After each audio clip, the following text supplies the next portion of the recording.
اہل وطن کو ایک نیا قانون دیا گیا تو مسلمانوں کے اوقاف کس سے متعلق ہے۔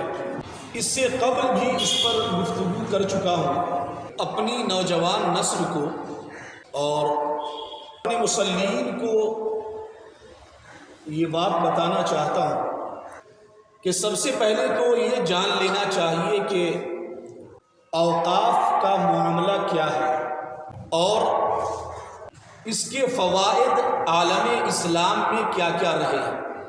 بالکل موٹی سی بات یہ ہے کہ وقف امت مسلمہ کے لیے اللہ کی طرف سے ایک عظیم نعمت ہے۔ وقف کی جو جائیداد ہوتی ہے، وقف کی جو اراضی ہوتی ہے، زمینیں ہوتی ہیں، یا جو شے بھی وقف کر دی گئی ہے، وہ امت مسلمہ کے لیے، عالم انسانیت کے لیے ایک عظیم نعمت شمار کی جاتی ہے۔ اور یہ وقف کوئی نئی شے نہیں ہے۔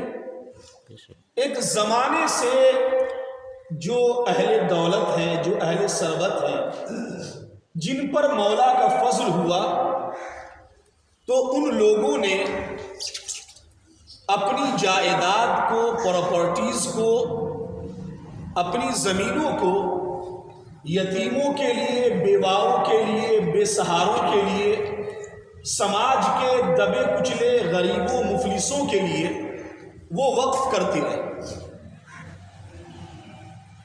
اسلام کی تاریخ جب آپ پڑھیں گے یا سنیں گے یا جاننا چاہیں گے تو اسلام کی تاریخ میں اوقاف کی، وقف کی زمین کی بڑی اہمیت ہے۔ اسلام جہاں جہاں سے گزرا، اسلام کی اس خوبصورتی کو دیکھ کر لوگ ایمان قبول کرتے رہے، اسلام کو ایکسیپٹ کرتے رہے، کیونکہ پچھلی قوموں کے اندر یہ شے نہیں تھی۔ ہر اہل دولت اپنی جائیداد پہ ناک بن کر بیٹھا ہے، کوئی کسی کا پرسان حال نہیں۔ لیکن جب اسلام جہاں جہاں سے گزرا، اسلام کی روشنی جہاں جہاں پھوٹی، تو وہاں پر اہل اسلام نے اس سماج کے غریبوں کے لیے، خواہ وہ کسی دھرم کا ہو، کسی مذہب کا ہو، کسی ذات کا ہو، ان غریبوں کے لیے، یتیموں کے لیے، مفلسوں کے لیے اپنی پراپرٹیز، اپنی جائیداد، اپنی زمینیں وقف کر دی۔ یہاں تک کہ جانوروں کے لیے بھی، پرندوں کے لیے بھی زمین وقف کی گئی کہ میری یہ زمین ہے، میں اسے پرندوں کے لیے وقف کرتا ہوں۔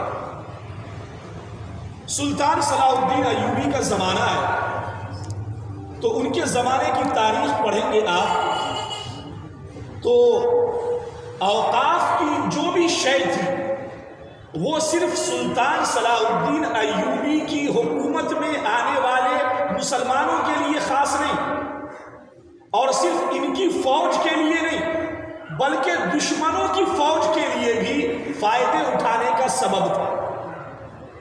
اور بادشاہ اسلام کہہ دیتے تھے کہ آج کی تاریخ میں کوئی بھی مسلمان اس سے فائدہ نہیں اٹھائے گا، جو دشمنوں کی فوج ہے وہ فائدہ لے گی اگر ان کو ضرورت ہے، یتیموں کو ضرورت ہے، بیواؤں کو ضرورت ہے۔ تو عالم اسلام میں اوقاف کی جائیداد جو راہ خدا میں وقف کر دی گئی، وہ عالم انسانیت کے لیے ایک عظیم نعمت ہے۔ بے شک ہر انسان اس سے فائدہ اٹھا سکتا ہے، فائدہ لے سکتا ہے۔ مسلم قوم اپنا بزنس کر سکتے ہیں، کاروبار کر سکتے ہیں۔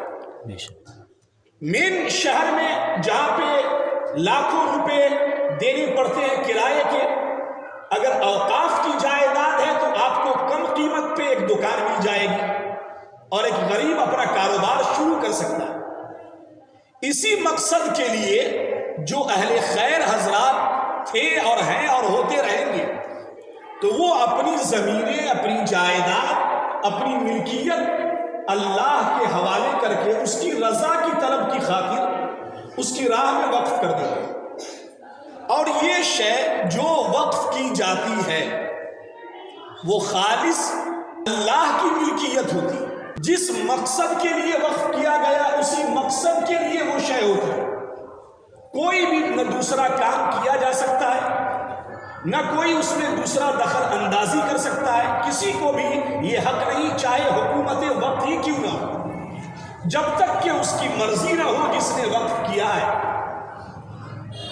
تو یہ سسٹم صرف اپنے ہندوستان کے اندر نہیں، اسلام کے چاہنے والے شہر مکہ سے اٹھے، عالم عرب سے اٹھے اور کائنات پہ جہاں بھی چھائے، تو ان لوگوں نے غریبوں کے لیے، سماج کے خیر کے لیے، بھلائی کے لیے اپنی جائیداد کو وقف کیا، عبادت گاہوں کے لیے وقف کیا، قبر کے لیے وقف کیا، دین کی تعلیم کے لیے وقف کیا۔ بلکہ اسلام کی تاریخ پڑھیں گے تو کوئی کھڑا ہوا، اس نے کہا یہ میری جتنی پراپرٹیز ہے کھیت کی شکل میں، باغ کی شکل میں، یہ سب میرے سماج کے بیواؤں کے لیے۔ بیواؤں کا کوئی سہارا نہیں، تو اس سے جتنے غلے آئیں گے، اناج آئیں گے، اس سے سماج کی بیواؤں کی دیکھ بھال کی جائے گی۔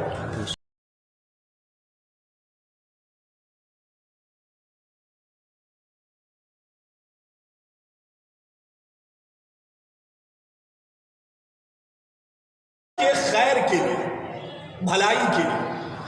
اب وہ ملکیت کس کی ہوتی ہے؟ اللہ کی۔ اس میں مسلمان بھی جس قوم کے لیے وقف کیا گیا وہ بھی حق نہیں رکھتا کہ اس میں تبدیلی کر دے، وہ خالص اللہ کی ملکیت ہے۔ اب اس کے اقسام ہیں جو فقہا بیان فرماتے ہیں، اہل علم بیان کرتے ہیں، وہ ایک سبجیکٹ ہے۔ ابھی بتانا یہ ہے، اپنی قوم کو ایسی کشمکش میں دیکھ رہا کہ قوم جائے تو کدھر۔ جو ہمارے اکابر رہنما ہیں وہ کوئی بھی ایک ٹیبل پر بیٹھ کر کوئی صحیح فیصلہ اتفاقی طور پہ لے نہیں پاتا، تو یہ ہما شبہ آپ کیا کریں گے؟ لیکن ہمیں کیا کرنا ہے؟ ہم اپنی عقل اور اپنی سوچ کے مطابق آپ کے سامنے ایک بات رکھنے جا رہے ہیں، وہ غور سے سنیے۔ وہ یہ ہے جو بات آپ سے کہنا چاہ رہا ہوں، یہ بات میں نے کئی بار آپ سے کہی ہے کہ رسول اللہ صلی اللہ علیہ وآلہ وسلم کی ذات مبارکہ میں، حضور کی شخصیت میں، ہم اہل ایمان کے لیے ایک سچا اور بہترین نمونہ ہے۔ بے شک پیغمبر کی مکی زندگی ہو یا مدنی زندگی، اعلان نبوت سے قبل کی زندگی ہو یا اعلان نبوت کے بعد کی زندگی، محمد مصطفیٰ کی پوری 63 سالہ زندگی ان کے چاہنے والوں کے لیے ہی نہیں، پورے عالم انسانیت کے لیے ایک آئیڈیل ہے، ایک نمونہ ہے، ایک رہبر کے طور پہ وہ زندگی کام کرتی ہے۔ حضور کی مکی زندگی کو دیکھتے ہیں تو رسول اکرم صلی اللہ علیہ وسلم کی مکی زندگی میں، یہ مکی زندگی کتنی تھی؟ 13 سال اعلان نبوت کے بعد، 13 سال مکی زندگی۔ اس زندگی میں آقا پہ مصیبت کے، تکالیف کے، مشکلات کے پہاڑ توڑ دیے۔ دشمنوں نے سازش کی، ایسی سازش کی کہ لگتا تھا کہ اب قتل عام ہو جائے گا، مکر کیا، فریب کیا، اور اتنی تکالیف، اتنی مصیبتیں پیغمبر پہ اور پیغمبر کے چاہنے والوں پہ کہ ایسی تکالیف ابھی اس وقت یا حضور اکرم صلی اللہ علیہ وآلہ وسلم کے بعد، ان کے صحابہ کے بعد امت مسلمہ پر ایسی مصیبتیں نہیں آئی۔ آپ تاریخ پڑھیں، آپ علم سے واسطہ رکھیں، کہا کیا گیا؟ تکلیف جو بھی ہو، پریشانی جو بھی ہو، اے پیغمبر آپ بھی اور آپ کے چاہنے والے بھی صبر سے، ضبط سے کام لیں اور اپنی پوری توجہ اللہ کی طرف کر دیں۔ بے شک مستقبل آپ کے پروردگار کے دست قدرت میں، بے شک وہ کب کس طرف پاسا پلٹے گا، دشمنوں کی سازش کو ناکام کرے گا، پیغمبر آپ کے چاہنے والے نہیں جان رہے۔ آپ اپنے رب کی طرف متوجہ ہو، دنیا سازش کر رہی ہے تو کرنے دیں، آپ کو جس بات کا حکم دیا گیا ہے آپ صرف وہ کریں، پھر دیکھیں کہ آپ کا رب آپ کے ساتھ ہے، آپ کے رب کی طاقت آپ کے ساتھ ہے، آپ کے رب کی رحمت آپ کے ساتھ ہے۔ صبر کریں گے، ضبط کریں گے اور آپ سچے مومن بن کر رہیں گے تو اللہ کی مدد آ کر رہے گی۔ بے شک قرآن کریم نے ایک جگہ بیان کیا، وَإِذْ يَمْكُرُ بِكَ الَّذِينَ كَفَرُوا لِيُثْبِتُوكَ أَوْ يَقْتُلُوكَ أَوْ يُخْرِجُوكَ۔ یاد کرو جب کافر مکر کر رہے تھے، سازش کر رہے تھے، یہ سازش ہے نا کہ قانون کے ذریعے مسلمانوں کو دبوچ لو، گھیر لو۔ اب قانون سے باہر نکل کے آپ کہاں جائیں گے؟ اگر قانون کے علاوہ کوئی آپ کو دبوچے تو آپ کے لیے قانون کا دروازہ ہے، بے شک، لیکن لیکن قانون کے ذیل میں آ کر قانون کے تحت کوئی گھیر لے تو پھر آپ کے پاس کوئی چارہ نہیں۔ بے شک، یہ سازش ہے، ان کی کرتے رہے سازش۔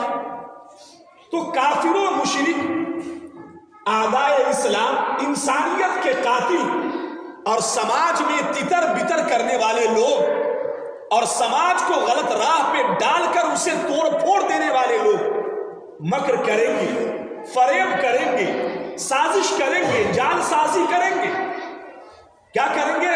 آقا کے زمانے میں کافر جال سازی کرتے تھے، لیُثْبِتُوکَ اَوْ يَقْتُلُوکَ اَوْ يُخْرِجُوکَ۔ کافر یہ سازش کر رہے ہیں کہ محمد کو اور محمد کے چاہنے والوں کو بندھک بنا لو، بندی بنا لو اسے، او یقتلوک، یا انہیں قتل کر دو، شہید کر دو، او یخرجوک، یا یہ کہ انہیں ملک سے جلا وطن کر دو، ملک سے باہر نکال دو۔ یہ تین لفظ قرآن نے بیان کیا، یا تو انہیں بندی بنا لو، میرے غلام بن کے رہیں گے، یا یہ کہ انہیں قتل ہی کر ڈالو معاذ اللہ رب العالمین، یا ان کو جلا وطن کرو۔ یہ تین باتیں کافروں کی پارلیمنٹ میں طے کی گئی۔ کب؟ حضور کے زمانے میں۔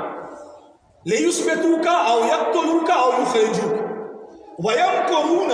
قرآن آگے بیان کرتا ہے، اے پیغمبر، یہ دشمن اسلام، یہ سماج کے قاتل، یہ سماج کو توڑ پھوڑ کرنے والے لوگ، یہ امن کے دشمن، یہ مکر کریں گے، سازش کریں گے۔ وَيَمْكُرُ اللَّهُ، لیکن اللہ آپ کا، پروردگار آپ کا، ان کے مقابلے میں بہترین تدبیر فرما رہا۔ بے شک، یہ بھی مکاری کر رہے ہیں، یہ بھی سازش کر رہے ہیں، یہ بھی جال سازی کر رہے ہیں، آپ کو گھیرنے کی، آپ کو تباہ کرنے کی، لیکن آپ کا پروردگار بہترین تدبیر، اور اللہ ہی سب سے بہتر خفیہ تدبیر کرنے والا ہے۔ بے شک، اللہ سے بہتر تدبیر کس کی؟ کسی کی بھی نہیں۔ تو اللہ بہتر تدبیر فرما رہا ہے۔ قرآن نے دو ٹوک کہا کہ آپ کو کرنا کیا ہے؟ آپ کو مومن رہنا، آپ کو اپنی مسجد سجدوں سے آباد کرنا۔ بے شک، ہاں، آپ جو کر سکتے ہیں، اگر قانونی شکل میں دھرنا پہ جا سکتے ہیں تو آپ جائیں، جلوس نکال سکتے ہیں تو آپ نکالیں، بے شک، آپ کے بس میں جو ہے وہ آپ کو کرنا ہے، لیکن بھروسہ اللہ پہ۔ راستہ کون نکالے گا؟ اللہ نکالے گا۔ جیسے اس کو اس طرح سے آپ سمجھے کہ حضرت موسیٰ علیہ السلام جب اپنی قوم کو لے کر دریا کے قریب پہنچے تو اللہ نے راستہ نکالا اس دریائے نیل میں، لیکن حضرت موسیٰ سے کیا کہا کہ اس دریا کے پانی پہ اپنی لاٹھی مارو۔ تو حضرت موسیٰ نے لاٹھی ماری، عصا مارا، تو کیا بغیر عصا مارے اللہ راستہ نہیں نکال سکتا؟ نکال سکتا۔ عصا مارنے کا محتاج ہے وہ نہیں، اللہ نے مزاج یہ دیا چونکہ تم لاٹھی ہی مار سکتے ہو، تم مارو، راستہ نکالنا میرا کام ہے۔ گویا کہ بندے کو جو کرنا ہے، جو بندہ کر سکتا ہے، جو اس کی طاقت میں ہے، وہ تمہیں کرنا ہے۔ تم تدبیر کرو، تم میٹنگ کرو، تم آپس میں سوچو کہ آج یہ ذلت کا سبب کیا ہے، رسوائی کا سبب کیا ہے، قوم ہماری دشمن کیوں بنی ہے۔ تمہارا کام ہے سوچنا، تم میٹنگ کرو، بیٹھو، دھرنا پہ جاؤ، جلوس نکالو، چاہے تمہاری جو بھی مرضی، لیکن راستہ تو ہم نکالیں گے۔ لاٹھی موسیٰ ماریں گے، راستہ ہم نکالیں گے۔ عصا موسیٰ ماریں گے، راستہ ہم نکالیں گے۔ بے شک مسلمان کبھی یہ نہیں سوچے کہ ہم جلوس نکال لیں گے، ہم دھرنے پہ چلے جائیں گے، ہم چیخ لیں گے، ہم چلا لیں گے تو قانون بدل جائے گا۔ اگر مسلمانوں کے دل و دماغ میں یہ بات آئی تو یہ قوم کبھی بھی کامیاب نہیں ہو سکتی۔ ہم کو یہ تعلیم دی گئی، قرآن نے، اسلام نے ہم کو یہ بتایا، تم کو جس کام کا حکم دیا گیا ہے وہ آپ کو کرنا ہے۔ آخر میں بھروسہ، انجام اللہ کے دستے قدرت میں، بے شک وہ بہتر کرے گا، لیکن شرط ہے کہ آپ کو چلنا ہے اسلام پہ۔ آج حقیقت یہ ہے، حضرت عمر بن خطاب کا وہ جملہ میں کوٹ کرتا ہوں، یہ جتنی بھی مصیبتیں ہیں مسلمانوں پہ، جو بھی تکالیف ہے، آپ یہ نہ سمجھیں کہ یہ بزدل بنا رہے ہیں۔ حضرت عمر بن خطاب نے ایک جملہ کہا، کیا فرمایا؟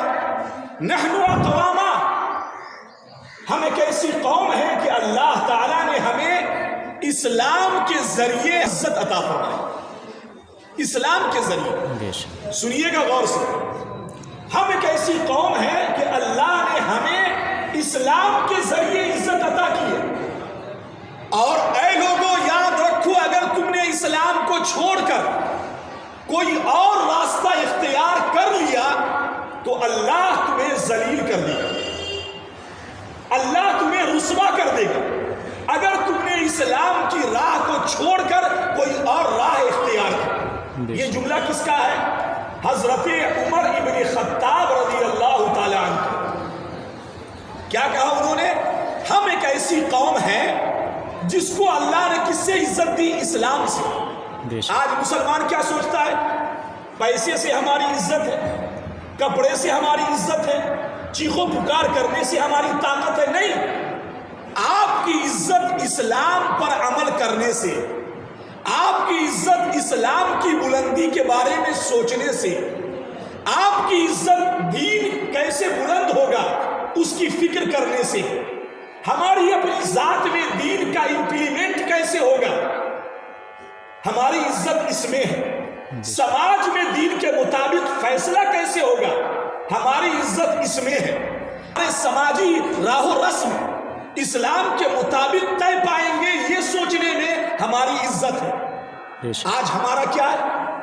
ہم دولت کے پیچھے ہم بھاگتے، دنیا کے راہ و رسم کے پیچھے ہم بھاگتے، دنیا جیسا کپڑا پہنتی ویسا کپڑا ہم پہننا فخر سمجھتے ہیں۔ دنیا اپنا چہرہ بگاڑتی ہے داڑھی مڈا کر، تو ہم بھی چہرے کو بگاڑتے ہیں، حضور کی سنت کو برباد کرتے ہیں اور ہم فخر سمجھتے ہیں۔ تو آپ کیا سمجھتے ہیں؟ اسلام کو چھوڑ کر دین کو ذلیل کر کے آپ عزت پائیں گے؟ میں بزدل نہیں بنا رہا، حقیقت بیانی کر رہا ہوں آپ سے۔ اگر آپ کی مسجدیں آپ نے ویران کی، آپ نے تباہ کی، تو آپ غیروں سے کیا امید رکھتے ہیں؟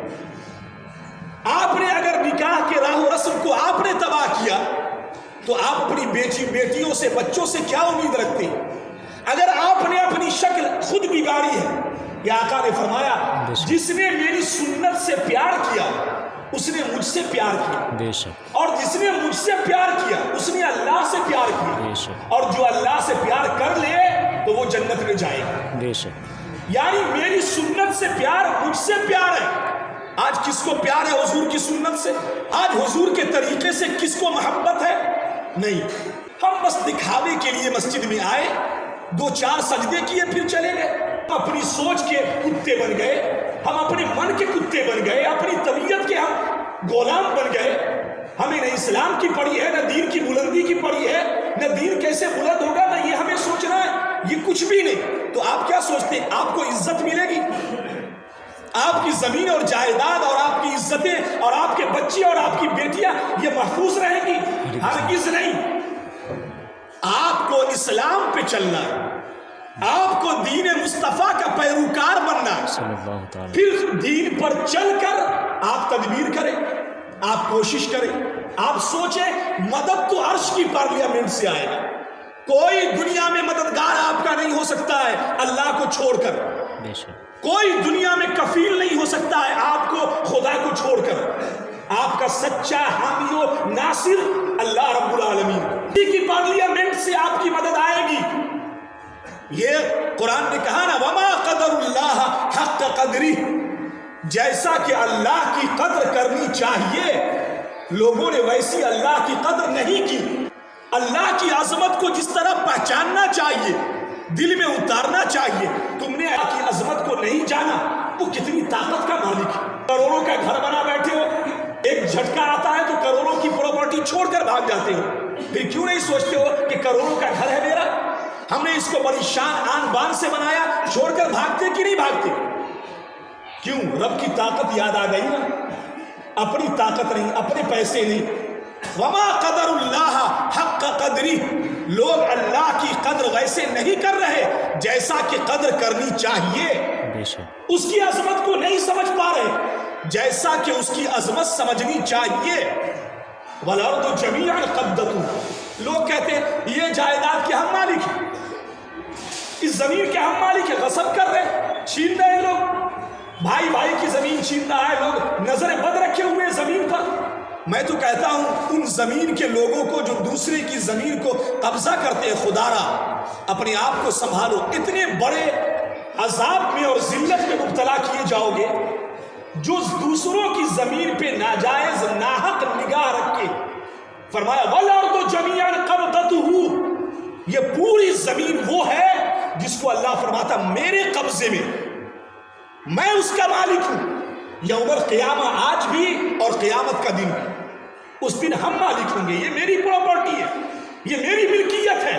وَالسَّمَاوَاتُ مَطْوِيَّاتٌ بِيَمِينِي، اور یہ جو تم آسمان دیکھ رہے ہو جو اپنی بلندی پہ ناز کر رہا ہے، ہم اپنے دست قدرت سے اسے ایسے لپیٹ دیں گے جیسے کہ کوئی ہاتھ میں کوئی کپڑا لے کر تم لپیٹ دیتے ہو، یہ اتنا بڑا شامیانہ ہم اس کو لپیٹ دیں گے اپنے ہاتھوں میں۔ سبحانہ و تعالی عما یشرکون، اور یہ ظالم و جابر اعدائے اسلام، دشمن اسلام، یہ مکار لوگ، سماج کو بانٹنے والے، امن کے دشمن، یہ جو کچھ کر رہے ہیں اللہ اس سے بے نیاز ہے، پاک ہے، کہتے رہیں، بولتے رہیں۔ آپ کو کہا گیا ہے اسلام کو فالو کرنا، آپ کو اسلام پر چلنا ہے۔ دشمن کو جب ستایا تو رب نے کیا کہا؟ فَصَلِّ لِرَبِّكَ وَانْحَرْ، اے نبی آپ نماز پڑھیں، فصلی، آپ نماز پڑھتے جائیں، کس کی؟ لربک، اپنے رب کی، اپنے رب کو سجدہ کرتے جائیں، ونحر، اور قربانی دے، آپ گھبرائیں نہیں، ان شانئک ھو الابتر، آپ کے دشمنوں کی جڑ آپ کا رب کاٹ دے گا۔ کہاں ہے یہ؟ بے شک آپ اپنے رب کے تو ہو، آپ اسلام کے تو ہو، آپ دین مصطفیٰ کے تو ہو، صلی اللہ نہیں؟ تعالی وسلم۔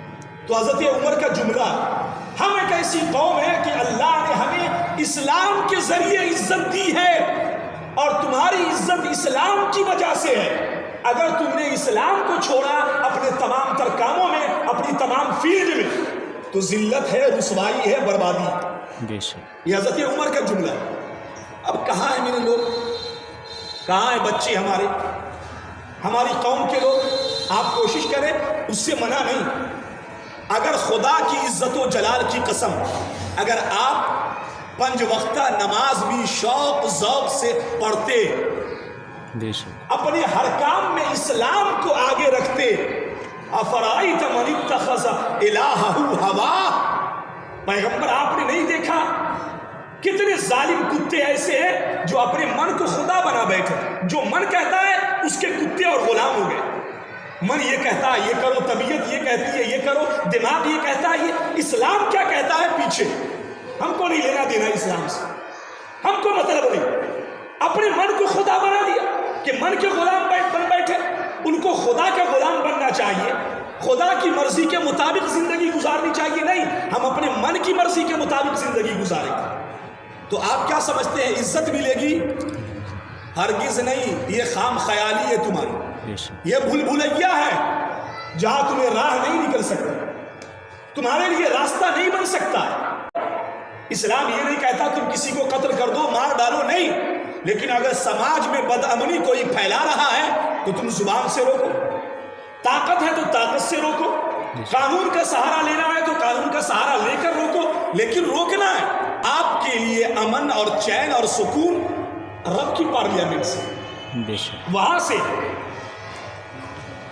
آقا کی پوری مکی زندگی مشکلات میں، مصیبت میں۔ آپ کبھی گئے؟ ہمارے رہبر لوگ شیب ابی طالب میں 3 سال مصطفیٰ رہے ہیں، گھاٹی میں قید و بند، بے شک 3 سال تک، پانی بند، دانہ بند۔ کوئی اگر وہاں کاروبار کرنے آتا اور کہا جاتا کچھ خرید کے لاؤ تو ظالم لوگ دام بڑھا دیتے تھے تاکہ محمد اور ان کے گھرانے والوں اور ان کے چاہنے والے کو اس گھاٹی میں قید و بند میں ایک دانہ نہیں پہنچ سکے۔ 3 سال تک قید و بند رہے محمد مصطفیٰ صلی اللہ تعالی۔ آپ رہ سکتے ہیں، لیکن صبر ضبط کے ساتھ آپ کا کام سجدہ کرنا۔ آپ سجدہ کریں، آپ کوشش کریں، رب سے مانگے، رب کی فریاد پیش کریں۔ اسلام میرے گھر میں نہیں، چہرہ اسلام کا نہیں، لباس اسلام کا نہیں، بیٹیوں کا لباس بدل گیا، پیسے آ گئے تو ہمارے نکاح کے رسم و رواج بدل گئے ہمارا۔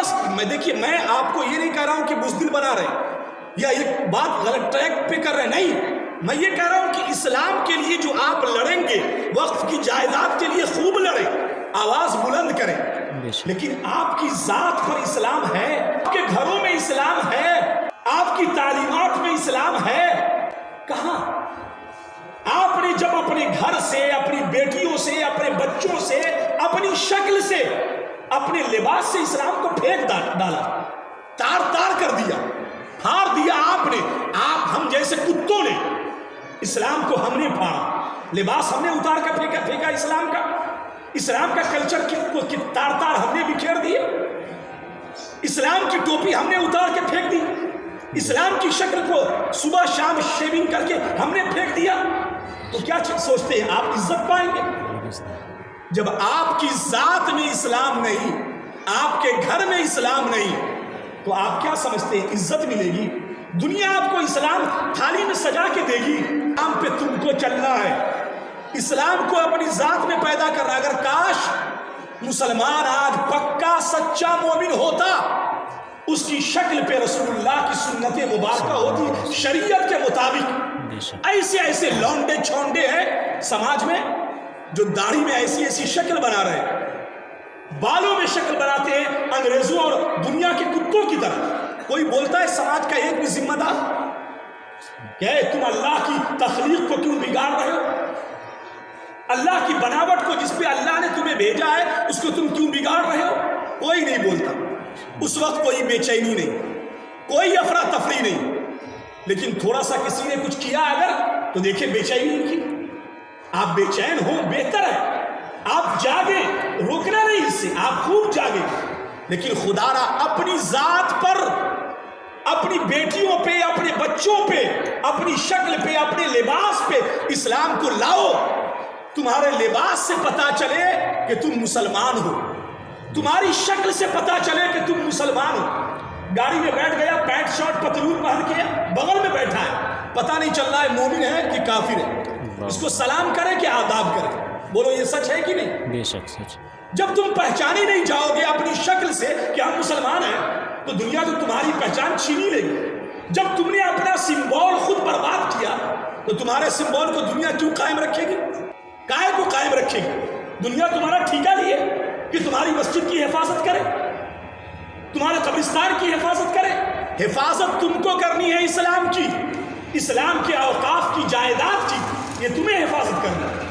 زمین کے لیے مر رہے ہو، سنت جا رہی، نمازیں چھوڑ رہے ہو، غریبوں کا حق کھا رہے ہو، ناپ تول میں بربادی کر رہے ہو، دوسروں کی زمین کو ہڑپ رہے ہو، یہ کہاں گیا؟ یہ کہاں ہے تمہارا؟ جھنجھوڑتا ہوں ضمیر کو جگاؤ۔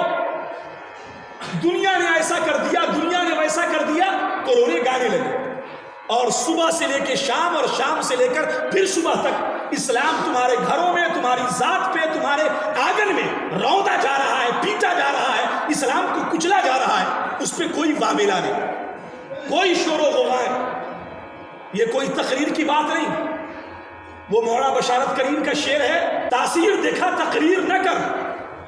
یہ تقریر کرنے سے نہیں، میں آپ کو جھنجھوڑتا ہوں، آپ میری باتوں کا اثر لیں۔ اگر اثر نہیں ڈال پا رہا ہوں تو میرے اندر کمی ہے، لیکن میں آپ کو بتا سکتا ہوں، آپ خدا را اسلام جو کہتا ہے اگر آپ نے اس کے مطابق زندگی رکھی تو قرآن کا دو ٹوک اعلان ہے، وَلِلَّهِ الْعِزَّةُ وَلِرَسُولِهِ وَلِلْمُؤْمِنِينَ، عزت اللہ کے لیے، عزت رسول اللہ کے لیے، اور عزت سچے پکے مومن کے لیے۔ لیکن یہ دنیا والے نہیں جانتے۔ قرآن کہتا ہے وَلَكِنَّ الْمُنَافِقِينَ لَا يَعْلَمُونَ، اسلام کے یہ منافق لوگ اسلام کو پاؤں تلے روکتے ہیں اور چیختے ہیں اسلام کے لیے، قانون کو برباد کر رہے ہیں، روتے ہیں اسلام، یہ منافقت ہے۔ ہم زبان سے بولتے ہیں، عمل میں اسلام ہے ہی نہیں، لیکن منافق نہیں جانتے۔ وَلَكِنَّ الْمُنَافِقِينَ لَا يَعْلَمُونَ، منافقوں کو علم نہیں ہے کہ عزت سچے پکے مومن کے لیے۔ تم پکے مومن تو بنو، عزت ملے گی، کیونکہ عزت اللہ کے بس کی قدرت، وہ عطا کرتا ہے۔ تو بتانا یہ ہے آپ سے، اپنے نوجوانوں سے، اپنے سماج کے لوگوں سے، اپنی زندگی کی تمام فیلڈ،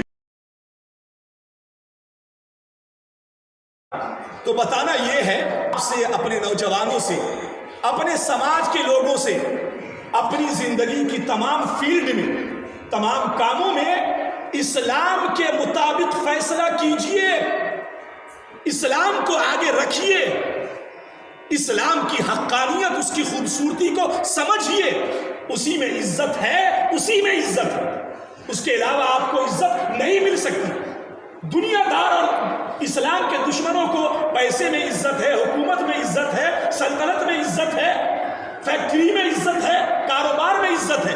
مومن کو ان میں عزت نہیں۔ مومن اگر کاروبار میں عزت چاہے گا نہیں ملے گی، جاب میں عزت چاہے گا نہیں ملے گی۔ مومن کو عزت صرف اور صرف اللہ کے دین حق، دین اسلام پر چلنے میں ہے، دین اسلام کے قانون کو اپنی ذات پر، اپنے سماج میں لاگو کرنے پر ہے، اس کے علاوہ کوئی عزت نہیں۔ اسلام کو چھوڑ کر اگر تم نے عزت چاہی، تمہیں عزت نہیں نصیب ہو۔ اس لیے 5 وقتہ نماز کی پابندی کرو۔ 5 وقتہ نماز میں 2 صف آدمی، نوجوان گھوم رہا ہے، کاروباری گھوم رہے ہیں، 1 صف رہتا ہے، آدھا صف، کیا ہوگا اس سے؟ پوری مسجدیں کس لیے بنی؟ آپ صرف جمعہ میں آئے، وہ تو ٹینٹ بھی لگایا جا سکتا ہے، آدھے گھنٹے کے لیے لگانا ہے، ٹینٹ لگا دے گا آدمی، آپ روڈ پہ پڑھ لیں گے، چلے جائیں گے گھر۔ یہ مسجد بنی کس لیے؟ آپ کے سجدہ کرنے کے لیے۔ آپ کو آنا ہے 5 وقتہ نمازوں میں، اللہ کے حضور فریاد پیش کرنی ہے، رونا ہے، گڑ گڑانا ہے، یہ ہماری ڈیوٹی ہے، یہ ہمارے اوپر فرض ہے۔ دشمن ہماری زمین چھین لے، قیامت میں یہ نہیں پوچھا جائے گا، کہا جائے گا تم نے کیا کیا، ہم مجبور تھے، ہم نے آواز بلند کی، ہم روئے، گڑ گڑائے، تیرے حضور فریاد پیش کی، اللہ ہم کمزور ہے، ہم یہ کہہ دیں گے۔ لیکن نماز چھوڑی، اس کا کیا ہوگا؟ دوسرے کا حق مار لیا، زمین چھین لی، اس کا کیا ہوگا؟ یہ سوال نہیں ہوں گے، یہ سوال ہوں گے قیامت میں۔ جو سوال ہوگا پہلے اس کی فکر کرو، اسلام کی بلندی کے بارے میں، کہ اسلام بلند ہو سماج میں، اسلام ہماری شکل سے لگے کہ اسلام ہے، اس کے بارے میں تم نے کتنا سوچا؟ یہ سوچو تم، یہ کون سوچے؟ اسلام کی بلندی چاہیے کہ اسلام کا کام ہو تو وہ میری ذات سے شروع ہوگا، میری اپنی شخصیت سے شروع ہوگا۔ ہم بدلیں گے تو اسلام بدلے گا، ہم چینج ہوں گے۔ دیکھیے آنے والا زمانہ اسلام کا ہے، مسلمانوں کا نہیں۔ ہم لوگ کہاں؟ آنے والا وقت اسلام کا ہے، اسلام کا۔ دنیا کی طاقتیں ختم ہو رہی ہیں، یہ خوشخبری ہے تمہارے لیے۔ ہم رہیں نہ رہیں، آنکھ بند ہو جائے، کوئی پرابلم نہیں۔ آنے والا وقت فیوچر اسلام کا ہے، اللہ کے دین کا ہے۔ وہ کس سے کام لے گا؟ ہم کیسے لوگوں سے جو اپنی ذات پہ اسلام امپلیمنٹ نہیں کر پا رہے؟ نہیں، وَإِن تَتَوَلَّوْا يَسْتَبْدِلْ قَوْمًا غَيْرَكُمْ ثُمَّ لَا يَكُونُوا أَمْثَالَكُمْ۔ یہ نسلی اور آبائی مسلمانوں سے نہیں ہوگا۔ اگر تم نے اپنے آپ کو نہیں سدھارا، سنبھالا، تو اللہ تمہیں ہٹائے گا۔ یہ آیت ہے قرآن کی، وَإِن تَتَوَلَّوْا تمہیں تبدیل کر دیں گے، ہٹا دیں گے، یستبدل قوما غیرکم اگر تم پھر گئے تو یستبدل قوما غیرکم تمہارے علاوہ اللہ دوسری قوم لے آئے گا اور اسلام کو تبدیل کر دے گا، اسلام بلند ہو جائے گا. ثم لا یکونوا امثالکم جو دوسری قوم آئے گی وہ تمہاری طرح نہیں، لفاظی کرنے والے، بات کرنے والے، ذات پہ اسلام نہیں، لباس میں اسلام نہیں، چہرے میں اسلام نہیں، گھر میں اسلام نہیں، آنگن میں اسلام نہیں، اور بات کر رہا ہے اسلام کی. جو تمہاری طرح نہیں ہوں گے وہ اپنی ذات پر، اپنے گھر پہ، اپنے لباس پہ اسلام کو لاگو کر کے سماج میں اسلام کی بلندی چاہیں گے، وہ اسلام کی بات کریں گے. اس لیے سدھارو اپنے آپ کو، نہیں تو اللہ بدلے گا، بدل دے گا، اور بدل رہا ہے بڑی تیزی کے ساتھ. دوسری قوم آئے گی، قرآن کا اعلان ہے، دوسری قوم آئے گی. آبائی نہیں، باپ دادا سے مسلمان ہوتے چلے آئے، نماز سے واسطہ نہیں، دین سے واسطہ نہیں، اللہ کی بارگاہ میں رونے گر گرانے سے واسطہ نہیں. یہ کیا ہے؟ یہ نسلی مسلمان، آبائی، باپ داداؤں سے دین مل گیا، سوچا کہ بس پکا پکایا مل گیا. دین قربانی چاہتا ہے، دین ہم سے ایثار چاہتا ہے، سیکریفائس چاہتا ہے. آپ کو جد و جہد کرنی ہوگی، اسٹرگل کرنی ہوگی اپنی زندگی میں، تب جا کر کے آپ اللہ کے دین کے بارے میں سوچیں گے. ہمارا بھی خیر ہے، آپ کا بھی خیر ہے، بھلائی ہے، اور اللہ اسلام کو بھی عزت عطا کرتا ہے. اس لیے خدا را جلوس نکل رہا ہے، جو لوگ شامل ہونا چاہیں گے تو وہ جائیں گے، کیونکہ ہمارا کام تو کرنا ہے، ہم کو جو طاقت ہے وہ کریں گے. بھروسہ تو اللہ پہ. موسیٰ کو کام تھا لاٹھی مارنا، ماریں گے، راستہ تو اللہ نکالے گا. کب؟ جب موسیٰ جیسا بھروسہ ہوگا تب. نمرود کی آگ میں ڈالے جائیں گے، ابراہیم ڈالے جائیں گے، ہم پھینکے جائیں گے، پھینکا جانا میرا کام ہے، لیکن آگ کو گلزار کرنا اس کا کام. آگ گلزار ہوگی کب؟ جب ابراہیم جیسا ایمان ہوگا تب.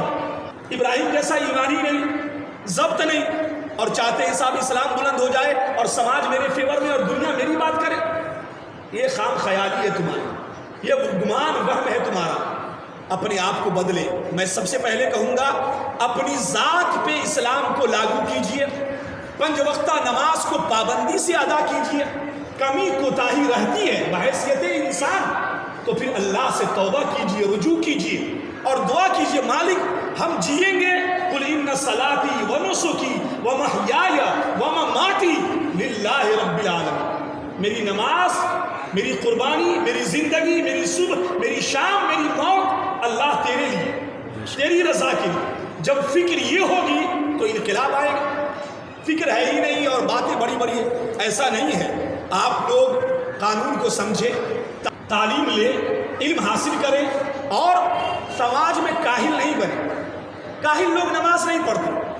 جو کاہل لوگ، قرآن نے کہا جو ڈرنے والے ہیں اللہ سے، نماز ان کے لیے بھاری نہیں ہے. ہاں وہ لوگ جو بے خوف ہیں قیامت کے دن سے، جن کو پتہ نہیں ہے کہ ٹانگیں کمزور ہونے والی ہے، بہت جلد انرجی لاس ہونے والی ہے، ان کے لیے بہت بھاری ہے. نماز کیسے پڑھیں گے، کیسے سجدہ کریں گے، بہت بھاری مشکل ہے. بھاری ہے، قرآن کہتا ہے بہت بھاری ہے ان لوگوں کے لیے جو قیامت سے بے فکر ہیں. لیکن جن کو قیامت کی فکر ہے ان کے لیے تو نماز میٹھے شربت کی طرح. وہ سجدہ کرتے ہیں، روتے ہیں، گر گراتے ہیں، کیونکہ ایک بڑی مصیبت سامنے کھڑی ہے جو سجدوں سے دور ہوگی. اسلام کی عظمت کو سمجھو اور اللہ کی ویسی قدر کرو جیسی کی قدر کرنے کا حق ہے. وما علینا الا البلاغ. السلام علیکم.